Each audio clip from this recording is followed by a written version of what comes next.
What is up you guys? Dr. Momentum here. And right now, sasagot lang tayo ng konting katanungan. Sabi ni Boss Shelby, paano alisin ang pagiging greedy?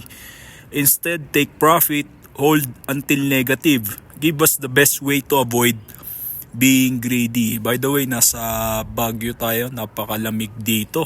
No? Konting bakasyon lang. So, the best way to avoid being greedy is to set rules. So alam naman natin sa trading wala tayong boss, walang nagbabawal sa atin kung tama ba yung ginagawa natin o hindi.